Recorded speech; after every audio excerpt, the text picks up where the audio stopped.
I don't know why. It's just kind of been a little harder, and I, Thursday morning, I sat down and I started praying and started reading through some scripture, and things started really flowing well, so I started getting my notes put together, got basically all of it done in about 2 hours Thursday morning, which was great, right? That's not normally how that works. Well, then by Thursday afternoon, I'm second guessing everything I've done. I'm like, man, this can't be right. This is, so I'm reading it Thursday night. Like, well, that's pretty good. That's a good place to start. Friday morning, like, I got to make some changes in there. I got to go in and read this again. So I read through it more than I've ever read through any message that I've ever done. And strangely enough, I've made 0 changes as I read through it. So this will either be great or be terrible. I'll do the best I can do. So and I kind of put a title on it. Cody, where's Cody? Did he leave already? Cody, you're going to like this title. It's called Know Your Role, Jabroni. And Cody will get that because he's a 90s, 2000s wrestling fan as I am. Tina said I should not say jabroni, but it's my day, so I get to say it. So anyway, but I want to talk about the different roles a father plays a little bit. I was very lucky. I had two.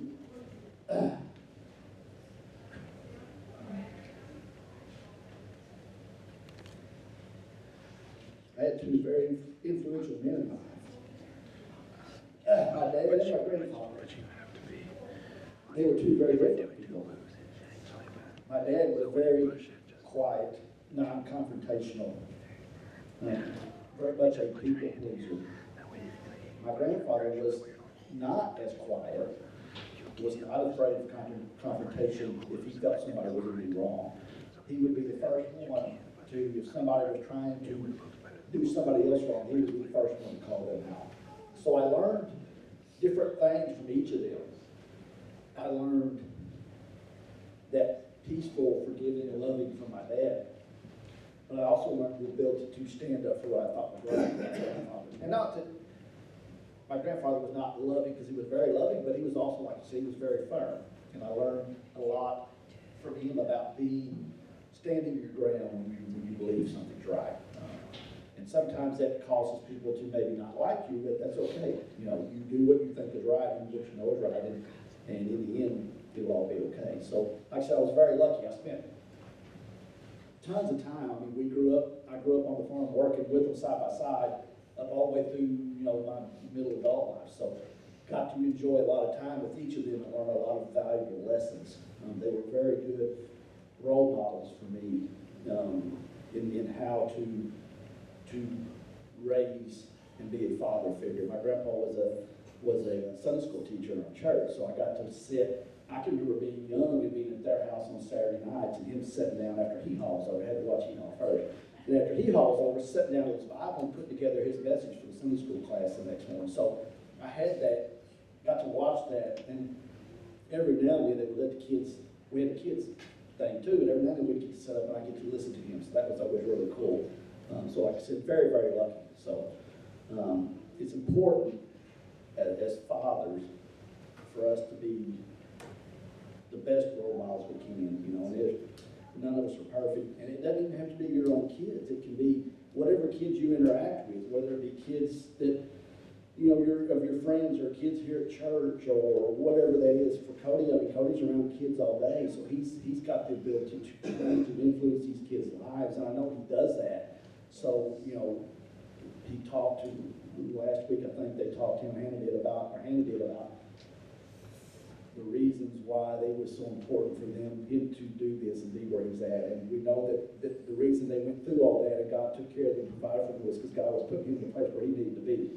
And none of this is even in my notes. This is extra. This is free of charge. So I'm going to read a little bit. I don't like reading off of stuff. I don't feel like it's natural, but I'm going to read something. I took some stuff down that I knew I would remember. The greatest joy, one of the greatest joys, or if not the greatest joy in my life, was becoming a father and being a father. I had 2 kids. They were good kids growing up. I give most of the credit to Tina on that, but I did the best I could. I tried to help when I could. I can remember them as kids when they would just hop on your lap and say, "Hey, Dad," just nothing. That just melt your heart. It didn't matter what kind of day you had, or 25 and 29. They no longer jump in my lap, thankfully. But still, when they tell you that, even if it comes in a text, it means the same thing. It can change your day. So very, very lucky and blessed to have two wonderful kids. Just put my glasses back on. You know, as a father, all you really want, and kind of what a lot of your goals are, is to make your kids happy. You know, you do a lot of things, you make sacrifices. Tina and I over the years have made a lot of sacrifices to do things that would make our kids happy. Now, I don't mean that you spoil them, which we did sometimes, I'm sure. That's more of a grandparent role, which we are doing now. But, you know, anything we did when we gave up something that maybe we wanted to do for our kids was done because that's what we wanted to do. Nobody forced us to. We never felt like we had to do it. We wanted to do it. So, you know, that role as a father of finding different ways to bring joy and happiness into your kids' life is an important role. Like I said, I'm not talking about spoiling kids. I'm not talking about never saying no, because we did that plenty. But I'm talking about kids need to be happy as much as possible. They don't need to be happy to the point where they don't understand that there will be disappointments in life. But a kid that doesn't get to go through life enjoying some things, they're going to have a hard time being happy as an adult. Teach them how important happiness is in their life and how important it is to bring happiness into others' lives. Because an unhappy kid is not going to be able to bring happiness into his friend's life or somebody else. Just the same way an unhappy adult cannot bring happiness to another adult or another child or whoever it is in their life. If I go into my office every day miserable and unhappy and depressed, that's what my office atmosphere is going to be like. If I come in here as a leader in church and I'm that way, I'm going to bring others down instead of raising them up. So teach them, as a father, we have to teach them the importance of happiness and joy. And like I said, it's not always about material things. Don't think I'm going there. It's not about buying people something. It's about that internal happiness. Look, the material things are what they are. We all like buying gifts for our kids. You know, we all like doing stuff for our kids. I mean, when the kids were growing up, I'll tell you just a little story. I don't remember how old Shelby was, and this wasn't something we bought, this is something we caved on. I don't remember how old she was. She was probably in high school, I believe. And Tina and I come home one day, and Shelby's there, and there's a dog there in the house. And I'm like, whose dog is that? Her reply was, ours. And I was like, I don't remember having a dog when I left the house this morning. So there was a stray dog that had been hanging around the school for about a week. Guess who brought it home? Shelby brought it home. And guess what it became? The family pet. It ended up sleeping in our bed with Tina and I. That's how far we went to make sure Shelby was happy with that. She was happy. She wanted that dog around. You know, and we were like, hey, you got to feed it, blah, blah, blah. Guess who fed it and watered it? Tina and I did. Guess who took it to the vet? We did. You know, but that's the things you do. I don't just pick on Shelby. I mean, I can talk about a closet full of baseball bats, and you can pull out a dog's closet when he was 15, 16 years old, because, you know, every year, hey, Dad, new bat's out. It's way better than what I had last year. I'm like, okay, here we go. So, you do things. You make sacrifices. You put your kids before you sometimes, and that's okay. There's nothing wrong with that. It's part of, like I said, teaching them about giving joy to others. But like I said, I don't want it to sound like it's just a material thing, because it's not that. I mean, joy comes from the love that you give them and how you forgive them at times when, you know, I tell my kids all the time, I haven't always liked you, but I've always loved you. And it's true. You're not going to always like them, but you do need to always love them and make sure they understand that. So, see if I missed anything in that little section. No, we'll wait for that. So and I think this is a super important role, disciplining your kids. And I think that's a role that, unfortunately, gets overlooked a lot today. You know, it's not the fun role. It's not the cool role as a parent or as a dad to discipline your kids. And that's why I started off with the joy and happiness. I wanted to get everybody upbeat before I brought them to the harbor stuff. You know, it was never something that Tina and I even went. And I know it's Father's Day, and I keep bringing Tina up, but it really is, it's a partnership for us. I mean, there was times when, she had to be the disciplinarian, and there's times when I had to be, the same way with everything else. So, we was called Parents' Day today. We'll rename it. But, kids are gonna push. They're gonna get away with whatever we let them get away with. And like I said, it's a tough role, and you don't want to do it lots of times, but I can't tell you how important it is. I can never stress that enough. And I think part of the reason we see the world changing today in a way that we don't like is because I think we're in a generation now where kids haven't been disciplined the same. We spanked our kids, and I know that ain't cool, that ain't popular now. When our kids were in school, and when I was in school, you got a whipping if you messed up, okay? Can't do that at school anymore. Right or wrong, I don't know. I believe it's okay to spank a kid. I'm not saying you beat them. I'm saying you spank them and you teach them. I mean, I think that's part of teaching. So if somebody doesn't agree with that, I apologize. It's just, that's my belief. That's what I have to mind. So that's part of the deal. So Proverbs, like I said, you can find plenty of scriptures. And I looked up several and picked out a couple that I like. Proverbs 22:6. Start children off on the way they should go, and even when they are old, they will not turn from it. So what it's telling us right there, teach your kids what's right and wrong, and stick to it. And that requires discipline, because like I said, they're going to go and they're going to break some rules. That's what kids do. That's what adults do. Don't get me wrong. But the more we teach them the discipline and the consequences come with breaking those rules as a kid, the less they will do that as an adult. And that's what it's going to take. We made it where it's okay to break rules and do things wrong, and there's no consequences. Nobody wants to be held accountable. That starts with the parents when the kids are young. That's when it starts. 2 Samuel 7:14 and 15. I will be a father to him, he shall be a son to me. When he does wrong, I'll discipline him in the usual ways, the pitfalls and obstacles of this mortal life. But I will never remove my gracious love from him. So there it says again, talks about discipline, but it also talks about love. So discipline is not being mean to a kid.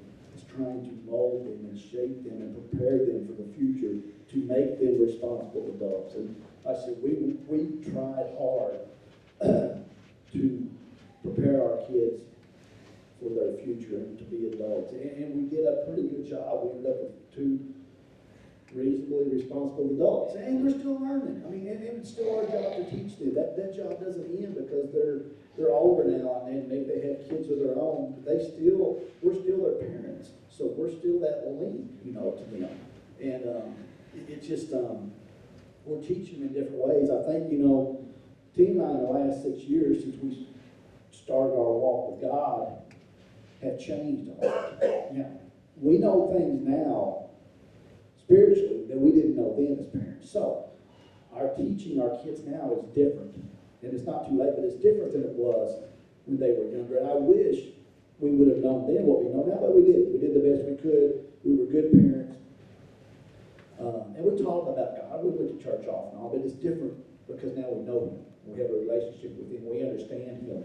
We understand what he expects from us as parents. So now we're still teaching our kids, like I said, 25 and 29. They're grown, but we're still teaching them. Our influence and our role in their life has changed, but it hasn't gone away. So that's something, don't ever, no matter how old your kids are, don't ever think that they're not watching and they're not paying attention. And our kids have talked to us about how much we have changed. So they do notice that stuff and they do see that stuff. And I think they're both fairly happy with a lot of the changes we've made. So, like I said, it's not an ending role. It's an ever ongoing role of being a parent and being able to influence your kids. Keep skipping through here. The world, kids are going to go through stuff. They're going to struggle. Adults are going to go through stuff, and we're going to struggle. The world is going to try to give us a fix for that. It's not a permanent fix. It's a temporary fix. It's a temporary happiness or a temporary joy or a temporary high is a way to describe it. Train your kids. teach your kids, and I know I'm using the phrase teach your kids a lot, but it's important. Teach your kids as soon as possible, as young as you can. There's one way to get through problems, and that's God. That's the Lord. There's no other way to solve a problem. He is the only one. Look, the world's going to throw stuff at you. They're going to offer you, like I said, they're going to offer you some easy ways out. And at the time, it's going to seem better because it's easier. The fix that God's going to give you is going to be harder. It's going to take some work. It's going to take some dedication. It's going to take some discipline. But it is the only way to truly fix the problems. Because that temporary fix, like I said, it's going to be great for an hour, a day, a week, a month. But guess what? That's going to go away. And that problem's still going to be there.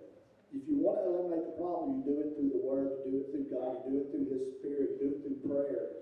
You do it through asking others to pray for you. You can't do it through what the world gives you. You can't buy your way out of a problem. You can't drink your way out of a problem. You can't do drugs and get your way out of a problem. That's honestly just going to compile the problem. It doesn't seem like it at the time, but it is. And like I said, we have a great relationship with Freedom House, and they talk about that all the time. I mean, every time we hear them speak, they talk about how the harder you chase the worldly way to get out of a problem, the deeper that problem you get. So teach them about how important it is to have that relationship with God and know without a shadow of a doubt that He is the only one to turn to when those struggles come, because they're coming for all of us. I mean, there's no way you can sugarcoat it for your kids if you want to, but you're shaming them. You're not doing them any favors. Don't go through life telling people, your kids, whoever you deal with, that there will never be a struggle, because there is. There's always going to be struggles. That's just part of what, God talks about it all through the Word. He talks about His people and how they struggle. But He does that because He wants us to grow closer to Him. He wants our relationship with Him to be better. So that's why He gives us free choice. Our choice is to get us into struggles. He's there to bail us out. It's like a repetitive deal, but it's the way it is. And He's always there. So, we got to figure out who we want. Who do you want to be the influencers on your kids? Do you want it to be you? If so, you have to step up and fill that role. I mean, do you want it to be social media? I don't think so. Even now, the news. And, I mean, when I was growing up, you could watch the news and actually get the news. Now you get somebody's opinion, and it doesn't matter if it lines up or not. With God, it's their opinion. They don't care. Nobody cares. So do you want that kind of thing to influence your kids? The stuff they watch. Kids can't even watch cartoons anymore. There's stuff in cartoons that's nuts. I mean, we were watching, our grandson Si loves this, I don't even know what it's called, it's a dinosaur series of some kind. And we've been watching it. We were on like season 6 or 7 the other night when he was at 5. Tina says she's married to me, she's fixing me. And all of a sudden, look, I'm just going to go there. You may want to shut the camera off here in a minute, but we can always edit it out. These two girls kissed. Been watching this show for weeks with him when he comes over. He loves it. I mean, Tina and I, we don't even know how to react. We're like stunned. We never saw this coming, right? I mean, this is the cartoon. This is what you turn on, when you're trying to fix dinner and you need your kids to be occupied for 30 minutes so you can get dinner ready. Or when you're doing the laundry, you need, this is what you turn on. So immediately I'm like clicking it off, like, okay, that one's out, But that's the things that our kids are seeing, and we don't even realize, because I would have bet the house that wouldn't have been on there. No part, and we sit and watched all of it, that was on there. We have to be guarded about who has influenced our kids. We can't trust our own government and some of the things they're trying to pull right now. I looked this up. The state of Washington right now is in a process. The bill has gone through the House, waiting to go through the Senate, that would allow young kids that want to have, I forget what they call it, basically want to have a sex change. It would allow them to leave their parents and go to this house. I forgot what it's even called, Hope House, I think is what it's called, maybe that's my notes. And that house would then, let's see, let me find it in here. Host homes is what they're called host homes. They could go to these host homes, and then that host home would then have the ability to make decision for the kid or allow that child to make that decision. That's where we're headed. So that's why, even more so than ever, the influence of us as parents is so important on these kids. We cannot let this outside influence come in and put these ideas in their heads that this is okay. This is not okay. The Bible says it's not okay. You can follow whatever other instruction you want to follow. There's only one to follow, and that's the Bible. That's just that simple. Right. So, like I said, may not be popular. It's okay. It needs to be said. It's in my notes. I'm saying. And I have the mic, so there we go. Got up on my stump there, preached a little bit. I'll try to get back on point here because I know Cody's anxious to get up here. I don't want to take up all his time. So anyway, and I'm preaching hungry today. I told Pastor I'm going to preach hungry, so we'll go faster. Cody said he is too. We got McDonald's gift cards, Cody. So we'll be lined up in that drive-thru right behind each other, bumper to bumper. So don't lose sight of, like I said, your influence and what you have to do for your kids. And listen, you're going to have to tell them some things that are not going to be popular, not going to want to hear. And when you discipline your kids, you're going to have to say no. And you're going to have to listen to them fuss and cry and go through all that. And that's just part of it. Like I said, nobody likes it, but it's important. They need to learn it. They have to, everybody learns lessons the hard way. I would rather my kids learn these lessons younger than when I did at 40. I don't know how old I was, 45 or 46 when I was. It's a very hard lesson. So it's better to learn them now. They also need to understand, like I said earlier, that they're going to go through ups and downs in their life. Prepare them for that. Prepare them for the struggles. Let them know that they're coming. Teach them where to turn to. Miss Donna said something, I think this was 2 weeks ago on Wednesday night. She's looking at it like she's worried. She should just be happy that I remembered she said something and actually maybe even get it close to right this time. I do pay attention in there. We were talking about, she'd asked us to share with some of the struggles that we have had and what we have done during those struggles. And there was some good stuff shared. And she brought up, I don't know how we got on, but all of a sudden she brought up, so she said, think about on top of a mountain, how beautiful the view is. But there's really not much growing up there. There's no plant life, there's no trees on the top of the mountain, there's no vegetation, right? Then she said, think about the valley. The valleys are lots of times are lush. Plants are growing, trees are growing, they're beautiful. So she said, think about your spiritual walk. When you're on top of the mountain, you've got a great view, everything's going great. But when do you do your growing? You do your growing when you're in the valley, when you're struggling, when you're going through something. You grow closer to So we need to teach our kids that. We need to teach them to look at those hard times as not a hindrance, but as an opportunity to grow closer to God. That's what and not just them, we need to remember that ourselves, because look, we all whine and fuss about the hard time, but look, that's our opportunity to build that relationship with Him and grow closer to Him and learn to lean on Him, which is really all He wants. He wants us to lean on Him. He wants us to feel His love, and He wants us to know that He can get us through that. So, don't lose sight of that thought when your kids are going through something. Remind them of that. And even if they're young, they may not understand it. Keep teaching them about it. Keep going through that with them. One more quick thing that's pretty important. We need to teach our kids that it's okay to love and forgive.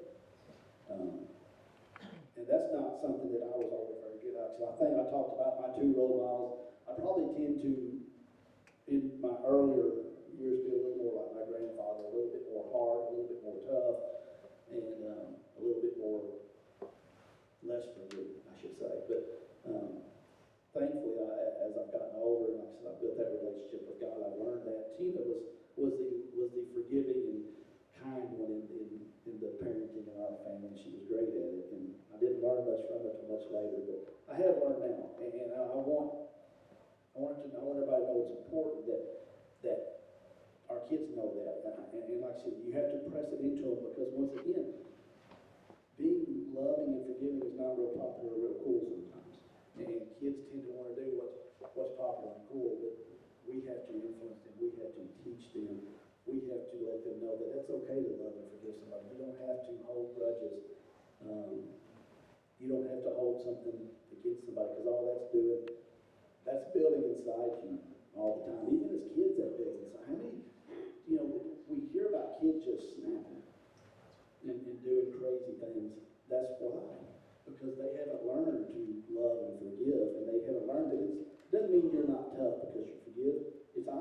harder to forgive than it is to hold that grudge. So it really would make you tougher when you're able to forgive somebody. So, talk to them about that, teach them about that. By doing that, we'll clean up a lot of what we see that goes on in schools as far as bullying and things like that. And, that's an important thing. Luke 6:35 says, "But love your enemies, do good to them, and lend to them without expecting to get anything back. Then your reward will be great, and you will be children of the Most High, because He is kind to the ungrateful and wicked." So, it talks right there, like I said in Luke, about how important it is to forgive. Don't hold grudges. If somebody's done you wrong, forgive them. It's just not worth it to hang on to it. So, I'm gonna wrap up here. I want one more thing I kind of want to say. You get through all my notes, Cody. I must have blabbered on a long time. Your kids are going to go through. They're going to go through struggles. They're going to go through ups and downs. They're going to go through hard times. Like I said earlier, there's going to be times when you really don't like your kids. They're going to make decisions as they get older that you don't agree with. And there's going to be consequences to their decisions. We try to do what we can to protect them. But the hardest thing as a parent that I've experienced is watching my kids make those decisions, suffer those consequences, and go through the struggles that come from that. That is an incredibly hard thing to do.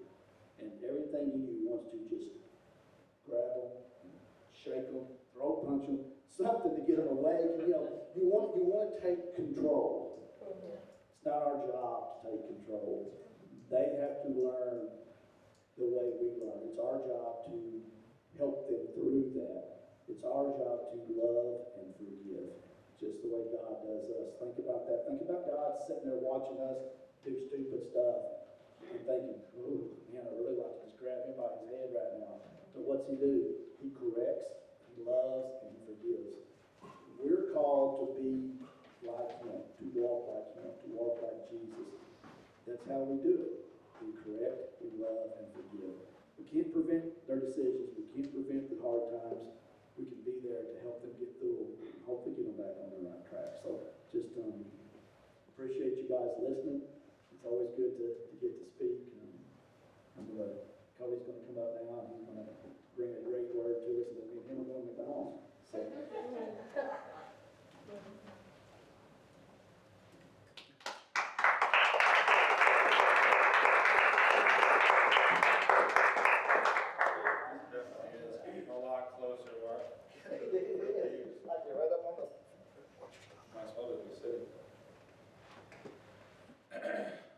Funny thing was, that wasn't the original decision. Original speaker was supposed to speak here, so that's pretty funny. I will say this though, Larry did prepare a message that will be featured on our recording. So if you guys do get a second to actually watch it, you can skip me and Mark if you want, if you were here, and go straight to Larry's. But Larry's will be included on our recording on Monday, probably Tuesday. Anyways, just wanted to say that. Being a father, that's kind of a funny thing. I've only been a father for about 4 years. To my daughter, that is pretty crazy. She's pretty funny and stuff like that. But the longer I go being a father, the more I learn, and the more I start to realize that our roles are extremely important. Recently, over the last year, I took a job at the high school, and it's kind of crazy to realize that a lot of children, a lot of teenagers don't have dads at home, and so they do search, like Mark was saying, they do search for other influences. They look for the things that fill in holes and that accomplish what they need accomplished in their lives. And that's why our roles are so important, probably more important than being a mother. So, no, I'm just kidding. I'm kidding. Moms are awesome. I actually contemplate just talking about moms today, but no, in all seriousness, our roles are extremely important and probably becoming more and more important because we have less male influences in our young people and young generation's lives. And just because a parent is in the house doesn't mean like they're being parented. So, you can't just chalk them up as like, well, they have both parents, they should be fine. It's not always the case. So I just want to throw that out there because I do see a lot of teenagers at high school that a lot of them are just living with like grandma, a lot of them are living with mom, but there's no male influences. Why is it so important that we have male influences? Well, I do want to point this out real quick. This morning I was wondering, why did we understand that Jesus is the Son of God, right? Why did he choose to call him Father and not just God? I was wondering that today. Why did he decide Father? Because he's not male or female. So he could have said Mother, but he chose Father out of all of them. So I decided to start researching a little bit what I could this morning. So it says it was important to understand the role of a father in those times. A father was the protector and provider, but also was the one who gave identity to the family. That's why it was so difficult to be a widow or an orphan in those days, because you would have lost your protection and provision. You were a prime target to be taken advantage of. And there came with severe consequences for this in that time. And so if you really think about it, when you take the father out of the equation, you do lose those features. And regardless of, well, I'm a strong person, I can do it, and I believe there are some strong women, we still need male, masculine figures in the lives of children. And I think that's super important. Nobody will ever convince me otherwise.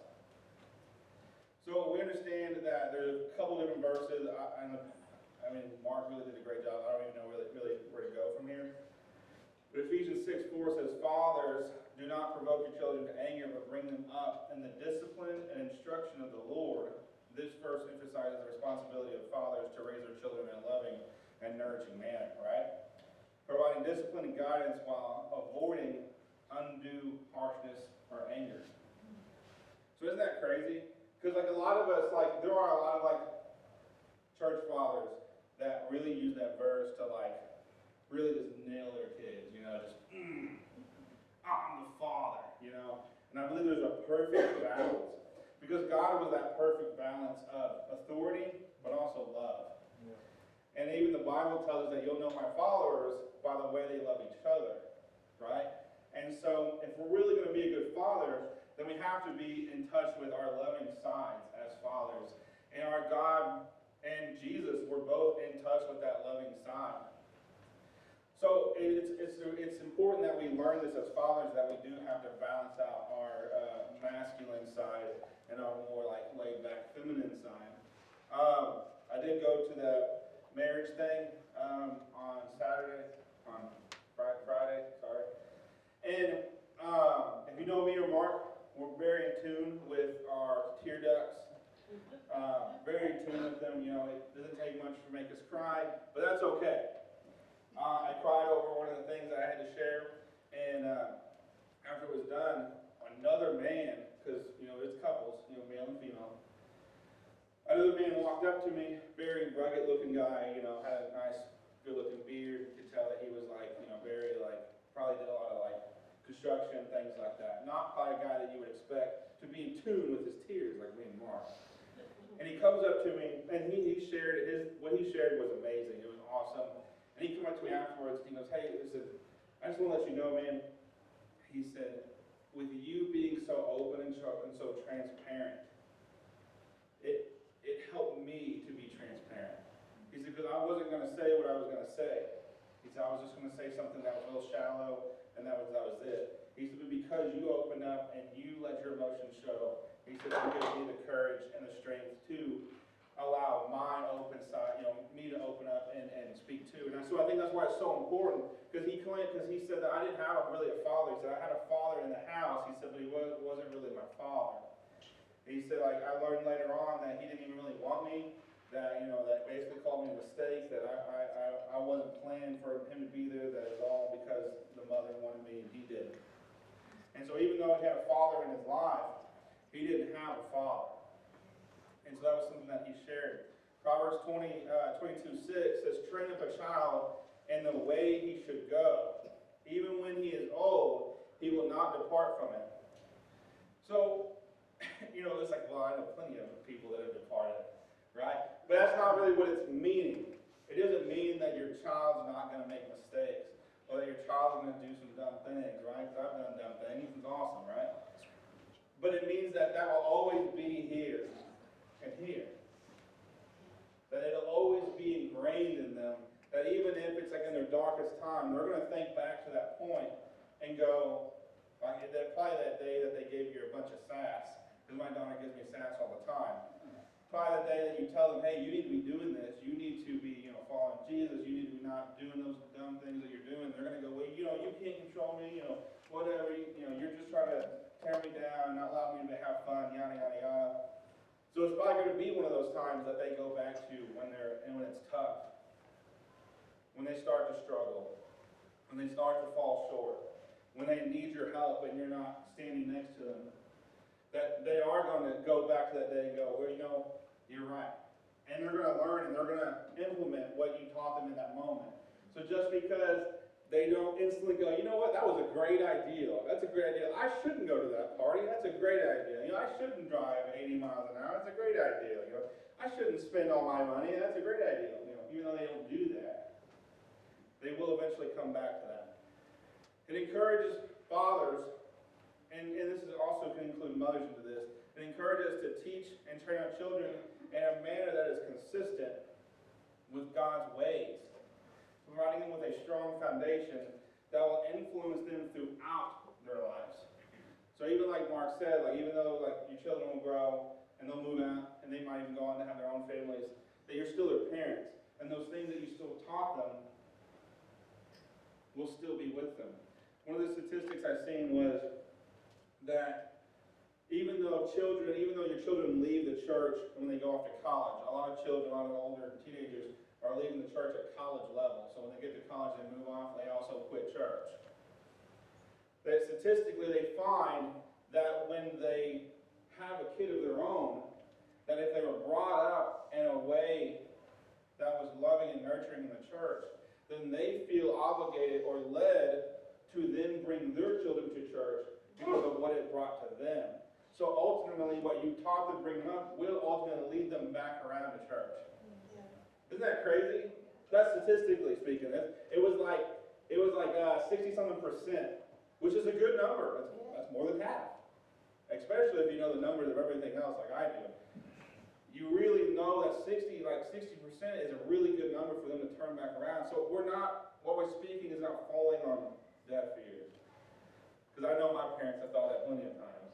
So down one ear and out the other, as my mom sits here and stares at me it's like one ear, I know, I get it, look, I know, I was tough. But you become a better mother because of me.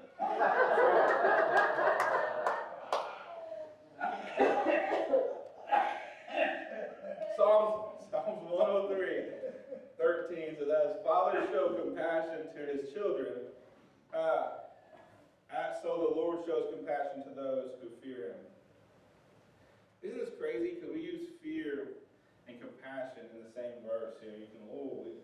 But it's not that kind of fear. Let's just be honest. Come on, Hannah would be getting on to Emily, and Emily would still be doing something crazy. And she'd go, do you leave me to go get Dad? No.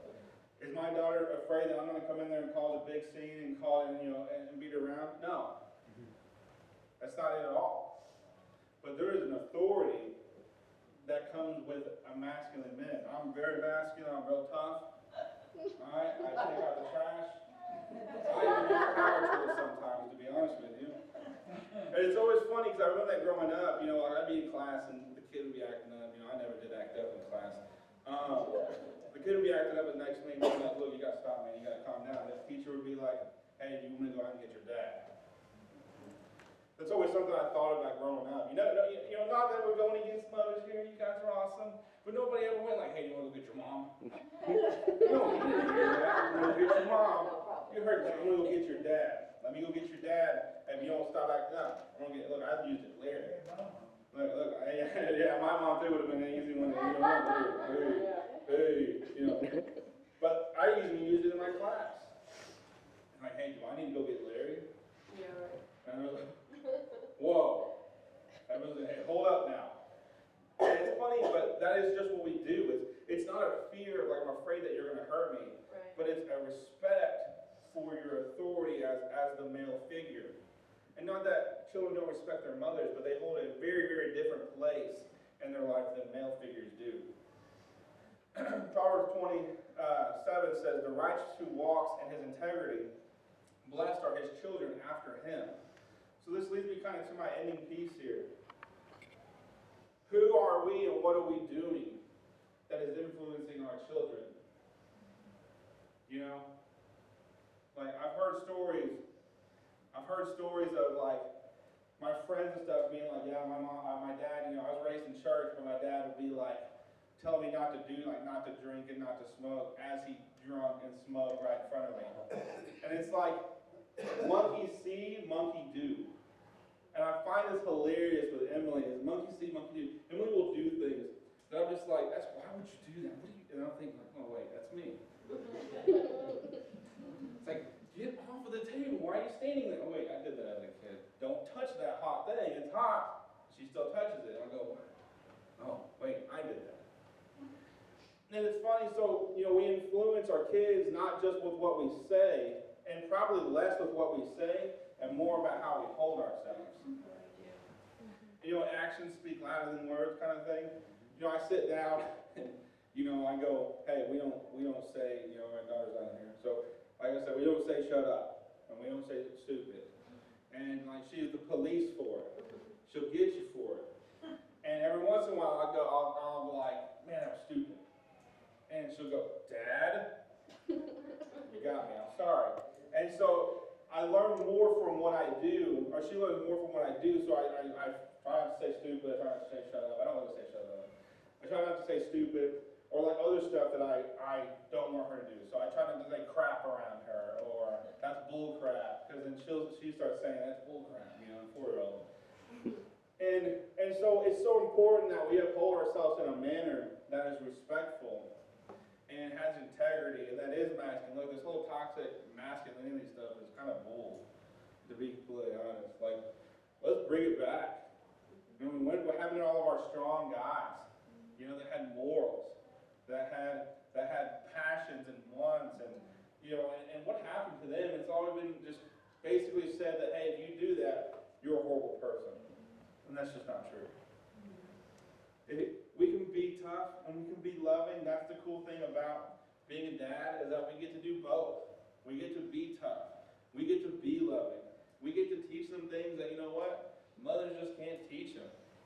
And so that's why it's so important that we're there, but that we're not just present, we aren't just in the house, but that we're holding an influence and we're holding that authority that we're supposed to hold. And ultimately it all boils down to, are we with our Father in heaven? Are we in tune with Him? Because if we're truly in tune with what He says and what He just told us to do, then ultimately we know how to act. I've never been a father of a 5-year-old. I have been a father of a 3-year-old and a 2-year-old, but I've never been a father of a 5-year-old. I'm not going to know what to do when she turns 5. And every day I wake up, we just playing this by ear. We're just flying, like me, Larry, and Mark, we fly by the seat of our pants. And so it's just, I don't know what to do, and so I have to have somebody to turn to. I can turn to my Father here on earth. I can turn to my Father in heaven. But for some people, we don't have a father. Some of us don't have a father here on earth.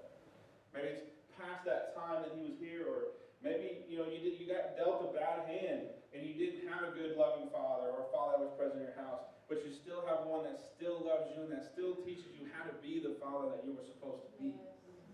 You don't have to be what you were taught as a father, what you were shown. You can be the difference. I was talking to my buddy Joe at work, and his brother died when he was very young. He wasn't a bad father. He was a good dad, but he died. He got sick and he died when he was very young, and so he didn't have a father growing up. So he only ever lived with his mother. And he plays tough. Joe plays tough. Like I figured it out. As I went. And he's not a dad or anything, but he doesn't know how to really be a man.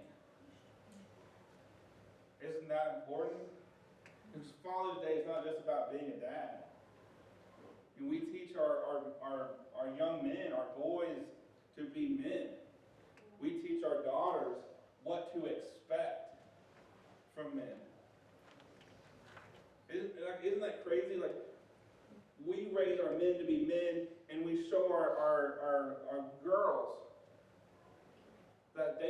settle, that they can look for a man that is like Dad.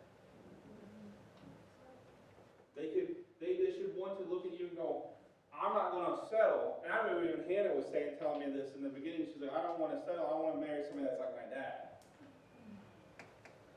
And I was like, well, that's weird. It's not weird. Because Larry's a great guy. Look, I'm going to bring brownie points because he's my father-in-law. Larry's awesome. He's a cook. No, anyway. We won't go there. And I was like, it's funny. And so I think about that daily. Am I somebody that I would love to see my daughter with? Right. Because I have a daughter, I'm born. Am I somebody that I would be okay with my daughter bringing home? And I'm pretty cool, so I'd say yes. But that's the point. Look, being a father is awesome. For you women that don't know this, being a father is way awesome. We do really cool things like grill on our day. For some reason, everybody cooks and does stuff for you on your day, but we're the ones cooking stuff on our day. No, I'm just kidding. I like it. But being a father is awesome, guys. Look, we got to do better. I mean, at this time that we're in, we got to come better. It's harder to be a man now than it was when my dad was. It was way easier to be a good man back then than what it is now. Because if you're too good, then they go, well, you're just a toxic man. You're just trying to force your manly things on everybody. I'm like, well, you know what? That's not a bad thing.